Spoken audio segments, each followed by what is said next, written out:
오늘은 제목이 믿고 가더니라는 제목입니다. 전설에 의하면 예수님은 베들레헴에서 나셨고 나사렛 동네에서 자라셨습니다. 뒤에는 가버나움으로 이사를 하셨다고 합니다. 본문에서 고향이라고 하는 것을 넓게 보아서는 갈릴리요, 좁게 보면은 가버나움을 칭합니다. 어쨌든 고향으로 가시면서 예수님의 마음은 벌써 고향에 가 계셨습니다. 우리도 흔히 그런 경험을 하지 않습니까? 어디를 가나 누구를 만나기로 했으면 도착하기 전에 늘 생각을 하게 됩니다. 또 만나기 전에 생각이 먼저 가서 어떤 일이 일어날까 생각합니다. 그걸 만나서는 무엇을 말할 것이고 무엇을 할까라는 것을 생각하게 됩니다. 사건이 일어나기 전에 되어질 일을 먼저 예상한다는 것입니다. 오늘 본문에도 그렇습니다. 가버나움에 살던 왕의 신하가 나옵니다. 그는 자신의 아들이 병들어 죽게 되므로 예수님이 계신 갈릴리 가나까지 예수님을 모시려 나왔습니다. 46절과 47절을 보면 예수님께서 다시 갈릴리 가나에 오셨습니다. 그것은 전에 물로 포도주를 만든 첫 번째 이적 기사를 행한 곳입니다. 그것에 왕의 신하가 있었습니다. 하지만 그의 아들이 가버나움에서 병들어 있었던 것입니다. 그가 예수님께서 유대로부터 갈릴리로 오셨다는 것을 듣고 가서 청합니다. 내려오셔서 내 아들의 병을 좀 고쳐달라고 간청합니다. 여러분, 왜? 그의 아들이 거의 죽게 되었기 때문입니다. 그렇습니다. 얼마나 다급했으면 가버나움에서 가나까지 한 걸음에 달려왔겠습니까? 지도상으로 보면 가버나움에서 가나까지는 대략 32km 정도 떨어진 거리입니다. 즉 어른 걸음으로 쉬지 않고 재촉해서 5시간 이상을 걸어야 하는 거리입니다. 아들을 살리기 위해서 그 먼 거리를 달려온 아버지의 심정은 아마도 자식을 가진 자라면 충분히 이해가 될 것입니다.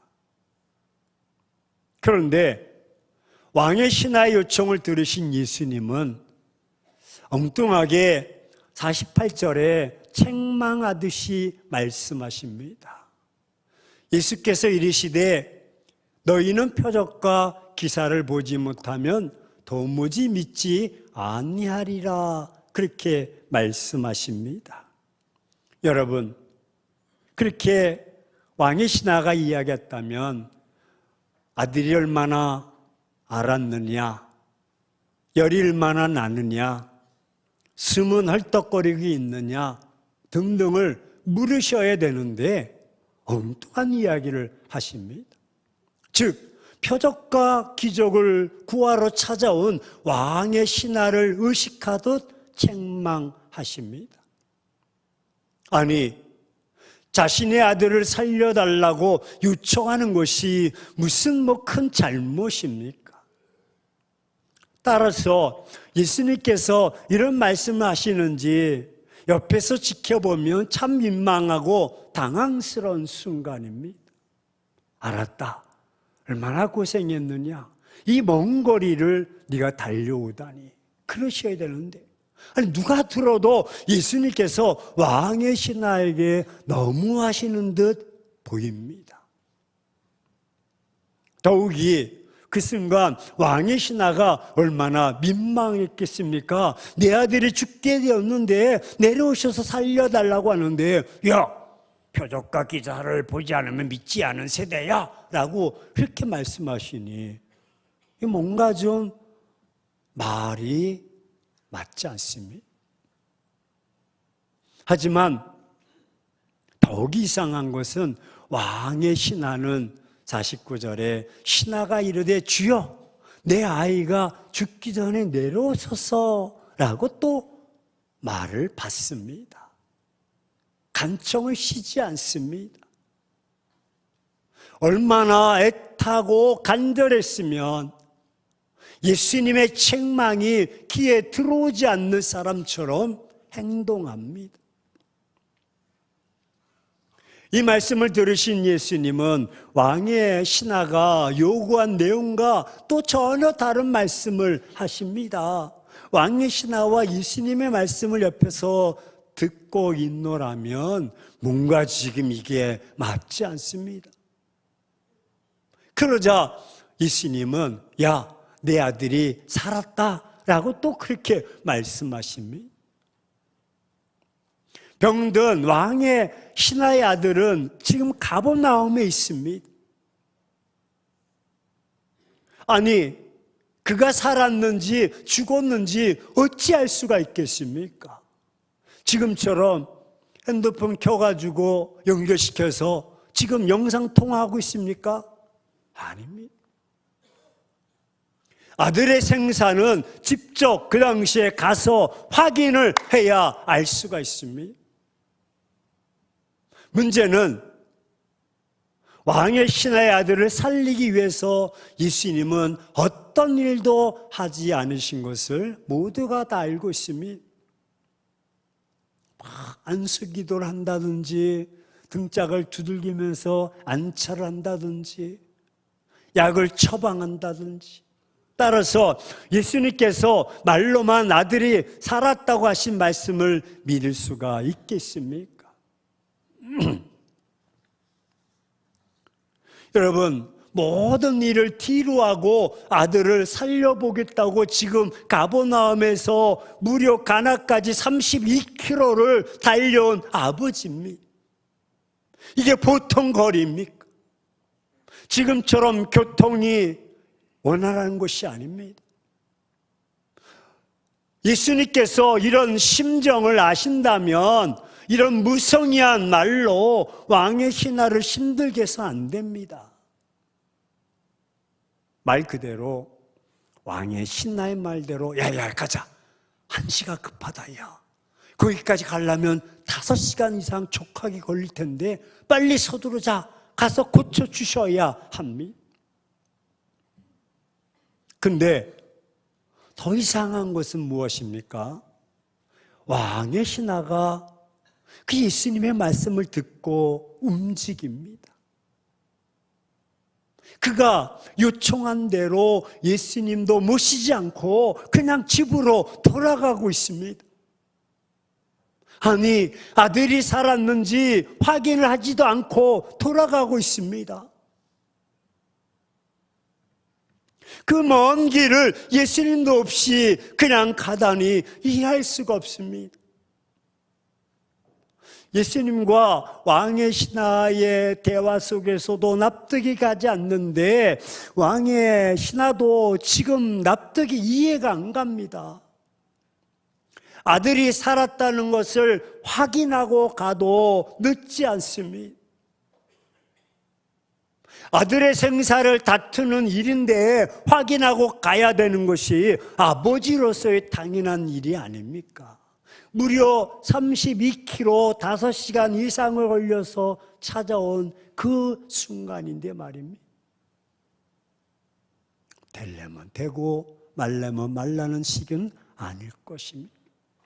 더욱이 지금 그냥 돌아간다면 다시는 아들을 살릴 수 있는 길이 영영 없을지도 모릅니다. 왜? 올 때 5시간 가면 5시간, 10시간 이상 지체하면 그때는 이미 아들은 죽고 끝난 것입니다.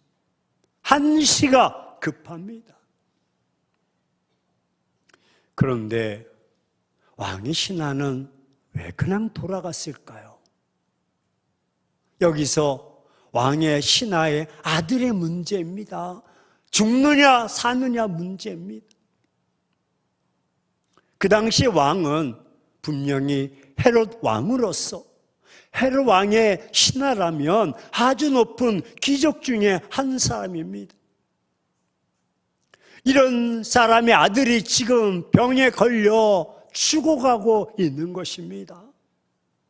더욱이 신분, 위치, 지위 높은 아버지는 자기의 체면, 위신 상관없습니다. 오히려 갈릴리 목수 청년에게 가서 아들을 살리고자 무릎을 꿇습니다. 왜? 귀족의 아들이 죽어가고 있기 때문에. 이 정도에서는요, 체면이나 위선을 돌아볼 겨를 없이 단순해집니다. 목적은 하나입니다. 살려야 되겠다. 이런 상황에서 무슨 다른 생각을 할 수가 있겠습니까? 꼭 낫게 해야 한다는 생각에서 이성적 판단은 필요 없습니다. 기적이었지만 질병과 아픔과 고난 문제 앞에서는 천한 목수의 아들 앞에 무릎을 꿇는 것입니다. 왜? 아들이 죽게 되었으니 살릴 수만 있다면 어떤 일도 하겠다는 자세입니다. 그렇습니다. 왕의 신하도 지금 정신을 차릴 수가 없을 지경이 되었으니 사정하는 것입니다. 주여! 내려오셔서 내 아들의 병을 고쳐 주옵소서. 마태복음 15장 22절에 보면 같은 맥락의 내용이 나옵니다. 가나안 여인이 귀신 들린 자기 딸을 고치기 위해서서 예수님께 나오는 이야기입니다. 한번 비교해 보십시오. 여인이 나와서 예수님께 내 딸을 불쌍히 여겨 주소서라고 말을 합니다. 그러면 야, 네 딸이 귀신 들렸느냐? 아이고 안 됐네. 너 집이 어디야? 가자야. 내가 가서 귀신을 쫓아내 주겠다. 얼마나 좋습니까? 그런데 예수님이 이렇게 말씀하십니다. 야, 자녀의 떡을 취하여 개들에게 던짐이 마땅치 아니하리라. 그러자 이 여인도 또 이 왕의 신하처럼 물러서지 않고 말합니다. 예, 옳습니다. 개도 주인의 상에서 떨어지는 부스러기를 먹고 삽니다. 즉 내가 비록 개라고 할지라도 무엇을 먹어야 살 것이 아닙니까? 라고 간절히 구하는 것입니다. 이때 예수님은 깜짝 놀라면서 내 믿음이 크도다. 내 소원대로 될지어다. 그녀를 칭찬하십니다. 가나안 여인 역시 좋은 목적으로 주님께 나온 것은 아니었습니다. 또한 12년 동안 여러분 그 옷자락을 예수님 옷자락 혈류증으로 앓았던 그 여인, 하혈하면서 격리되고, 이 여인이 예수님 옷자락을 만진 여인도 단지 병을 고쳐보겠다는 생각뿐이었지 어떤 신앙적인 고백이 있는 것은 아니었습니다.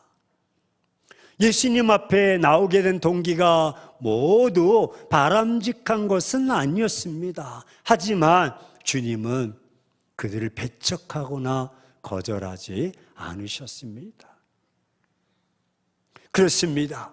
너희는 표적과 기사를 보지 아니하면 도무지 믿지 아니하리라. 왕의 신하가 그의 말의 뜻을 모를 리가 없습니다. 아마 조금이라도 그 왕의 신하가 자기의 신분과 위치, 권세, 그런 교만이 남아 있었다면 예수님께 한마디 항의라도 했을 것입니다.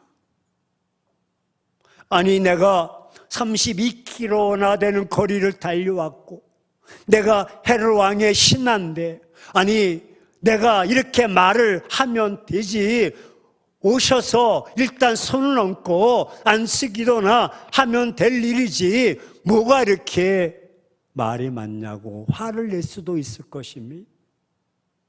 불평할 수도 있을 것입니다. 그런데 왕이신 나는 예수님의 책망 그런 것은 들은 척도 하지 않고, 주여 내 아들이 죽기 전에 오소서, 죽기 전에 와서 제발 좀 도와주옵소서라고 간청하고 있습니다. 이때 예수님은 감동을 받으셔서 내 아들이 살았다, 할렐루야, 이 한마디 말씀을 하신 것입니다. 예수님이 보시고자 했던 것은 무엇일까? 가서 안수하고 가서 기도하고 안차라는 것이었을까? 아닙니다. 그 거리가 얼마나 되느냐, 동선을 따지는 것일까? 아닙니다. 자기 아들의 생사가 걸릴 일인데 왕의 신하가 함부로 행할 리가 없습니다. 그의 이런 행동에는 분명한 이유가 있습니다. 그 이유가 무엇입니까? 그 이유는 이렇습니다. 왕의 신하가 가버나움까지 먼 길을 그냥 간 것은 예수님에 대한 믿음 때문인 줄로 믿습니다. 다른 길을 찾으셔서 주님은 이것을 보길 원하셨어요. 그는 예수님을 찾아올 때부터 의심치 않았습니다. 예수님이 자신의 아들을 살릴 수 있다는 불의한 사실을 의심치 않고 그 먼 거리를 달려온 것입니다. 그래서 자신은 예수님을 모시고 가서 고칠 것이라고 믿었던 것입니다. 하지만 예수님께서 그 자리에서 살았다 하심으로 그 말씀대로 자기 아들이 살아났음을 믿고 믿었기에 또 돌아간 것입니다. 예수님의 마음은 예수님이 행하시는 모든 기적과 이적을 보면서도 지금 믿지 못하는 자들에게 전하고 싶은 것입니다. 봐라 봐라, 보지 못하는 자들에게, 보지 못하고도 믿는 믿음으로 나온 저 왕의 신하를 좀 봐라. 너희들은 지금 이적과 기적을 보면서도 믿지 못하는데 이는 지금 아들이 살았는지 죽었는지 모르지만 믿고 가지 않느냐. 주님이 그것을 그 왕의 신하를 통해서 메시지를 전하고 싶은 주님의 음성이었던 것입니다. 그는 올 때도 믿었고 갈 때도 믿음의 사람이었습니다. 보지 못했는데도 믿었지만 보고도 믿지 못하는 사람들이 있다는 것입니다. 그의 믿음은 예수님이 자기의 문제 해결자심을 예수님께 나음으로 보였습니다. 그의 믿음은 자기의 문제가 해결될 때까지 물러서지 않았고, 그의 믿음은 예수님의 말씀대로 그대로 행함으로 나타난 것입니다. 여러분은 내 아들이 살았다는 그 말을 어떻게 생각해야 됩니까? 분명 죽어가고 있는 것을 보고 달려왔습니다.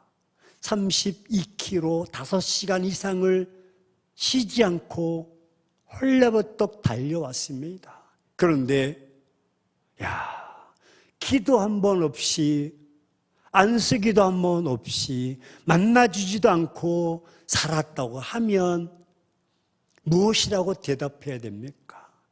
참 어려운 시간입니다.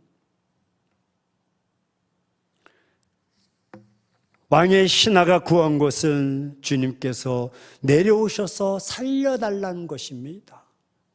그런데 그 자리에서 바로 살았다고 하니 믿어야 됩니까? 안 믿어야 됩니까?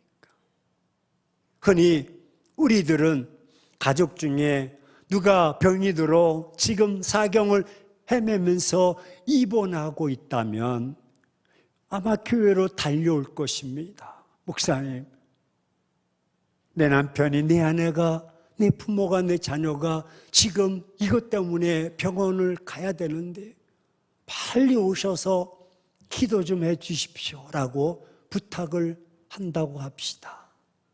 그때 제가 서재에 앉아서 지금 기도할 테니 가보세요 라고 한번 생각해 보십시오. 모르긴 몰라도 그냥 돌아가는 교인은 아니 목사님 지금 죽어가고 있다니까요. 빨리 갑시다. 빨리 갑시다. 아니 제가 기도할 테니까 가세요. 왜 표정이 굳었어요? 그래서 돌아간다고 해도 몹시 불편한 마음으로 섭섭하면서 돌아가면서 한다는 말이 목사님이 열정이 식었다, 변했다, 배불렀다, 별소리 다 할 것입니다. 병이 낫든 안 낫든 무조건 따라가 주어서 기도해 줘야 돼요. 살리는 것은 하나님이시니까. 그게 우리의 마음이 아닙니까? 우리의 기대치가 아닙니까? 이제 앞으로 기도 부탁하면 제가 서재에서 그렇게 할 테니까. 그런데 오늘 이 왕의 신하는 참 훌륭합니다. 처음 본 갈릴리 젊은 청년이 네 아들이 살았다라는 그 말을 믿고 달려가고 있습니다. 이에 대해 성경은 다음과 같이 증명합니다. 그 사람이 예수의 하신 말씀을 믿고 가더니 할렐루야. 예수님의 말씀을 믿고 집으로 가고 있습니다. 만일 이때 믿지 못하고 고집을 부리면서 가지 않으면 어떻게 될까? 예수님께 여러분 그렇게 한다면 큰일이 사정은 달랐을 것입니다. 하지만 아들이 살았다는 말을 듣고 그대로 믿는 마음으로 집으로 돌아가고 있습니다. 참으로 훌륭한 일이 아닐 수 없고 훌륭한 믿음이 아닐 수가 없습니다. 멀리 있었어도 말씀의 능력을 믿었기에 살았다는 것을 믿을 수 있었던 것입니다. 요한복음 9장에서도 이와 비슷한 이야기가 또 나옵니다. 나면서부터 시각장애인 된 사람이 있습니다. 예수님께서 침을 땅에 뱉어 진흙을 이겨서 그의 눈을 발랐습니다. 저는 말씀을 읽으면서 예수님이 얼마나 침을 뱉으셨기에 진흙까지 이길 정도로 그냥 이렇게 태태태 뱉으셨을까. 그리고 실로암 못에 가서 씻으라고 하십니다. 시각장애인은 지팡이를 짚고 실로암까지 갑니다. 그 시각장애인이 실로암 연못까지 갈 때 어떤 마음이 들었을까요? 아니 당장 이 자리에서 내 아들아 눈을 떠라 할 수도 있습니다. 눈을 뜨게 할 수도 있었습니다. 그런데 이렇게 멀리까지 가라고 하시는지 불평이 있을 수 있습니다. 그리고 시각장애인의 눈도 인격적인 눈입니다. 하필이면 침을 뱉어서 흙에 바르다니, 그 흙을 눈에 바르다니 어처구니가 없습니다. 오히려 세균에 더욱 감염이 될 수가 있습니다. 그로 인해 영원토록 시력을 회복할 수가 없을 것입니다. 앞으로 제게 기도받으러 오시면 제가 타타타타 해가지고 얼굴에다 대고 안수할 테니까 알아서 하십시오. 아이고 이게 왜 이러십니까? 그리고 연못까지 가서도 눈을 뜨지 못한다면 등등 얼마나 많은 생각이 들었겠습니까? 근데 중요한 것은 주님이 원하시는 것은 무엇일까? 그것은 믿음으로 가야 한다는 것입니다. 믿음으로 씻으라 하셨으니 씻는 것입니다. 만약 가다가 믿지 못하며 도중 하차하였다면 눈을 영영 뜨지 못할 것입니다. 그렇습니다. 믿고 가는 자세가 훌륭합니다. 사실 처음 예수님께 갈 때부터 체면을 다 버리고 갔습니다. 그리고 표적과 기사 없이도 믿지 아니한다는 예수님의 책망도 넘기기 어려운 고비였습니다. 더욱이 마지막으로 아들이 살았다는 말을 믿어야 하는 것도 가장 넘기 힘든 큰 산이었습니다. 왜? 보지 못했기 때문에. 하지만 왕의 신하는요, 주님의 말씀을 믿고 집으로 돌아갈 때 그 마음이 얼마나 설레이고 할렐루야, 와, 살았다. 집에 도착해 보니 아들이 살았으므로 살았다는 그 시간을 물어보니 어제 7시쯤 되었다. 7시가 바로 주님이 말씀하신 그때이므로 자기와 온 집이 다 믿었다고 말씀하고 있습니다. 내 아들이 살았다는 예수님의 말씀을 믿고 집으로 갈 때의 믿음과 지금 온 집안이 다 믿었다는 믿음은 다소 차이가 있을 것입니다. 왜? 처음 믿음은 다소 납득이 되지 않는 의지적 믿음인 것입니다. 쉽게 말하면 우리처럼 주여 믿습니다 하고 무조건적인 믿음일 것입니다. 하지만 지금 믿음은 정말 자기 아들이 낳은 것을 보고 바로 주님이 말씀하신 그 시간에 기적이 일어났음을 깨닫고 믿는 체험적, 경험적 믿음인 것입니다. 그렇구나. 그때에 그 왕의 신하의 마음은 어땠을까? 우리도 때로는 알고도 믿고 모르고도 순종하며 믿습니다. 하지만 그의 믿음은 아들을 살리는 기적을 받았던 것입니다. 그렇습니다. 그가 받은 기적은 그가 가진 믿음의 결과인 것입니다. 그가 믿음으로 나아가는 순간 아들에게 기적이 일어났고 아들을 살리는 것이고 그의 믿음은 가문을 살렸던 것입니다. 그의 믿음은 일시적인 것이 아닙니다. 온 집안이 다 믿으니라. 그의 믿음은 온 가족을 복음화시켰고 온 가족이 예수님을 믿음으로 문제를 해결하는 자로 살아가게 되었던 것입니다. 사랑하는 행복한 교회 성도 여러분, 우리의 자녀들도 죽어가고 있습니다. 우리들 가정에 숨겨진 문제, 내 남편, 내 아내, 내 자녀들. 왕의 신하의 아들의 문제는 무엇입니까? 그 문제는 그가 예수님을 찾아오지 않았다면 아무도 알 수 없는 문제입니다. 이처럼 우리도, 우리 가정에도 겉으로 나타나지 않는 문제들이 있습니다. 대부분의 사람들은 이런 문제들을 쉽게 가정사이기 때문에 드러내려고 하지 않습니다. 내 자녀의 문제, 창피하고 부끄럽습니다. 그래도 내가 목사고 내가 장로고 내가 권사인데 내 자녀들은 교회도 안 나오고 서서히 죽어가고 있다면 어떻게 말할 수가 있겠습니까?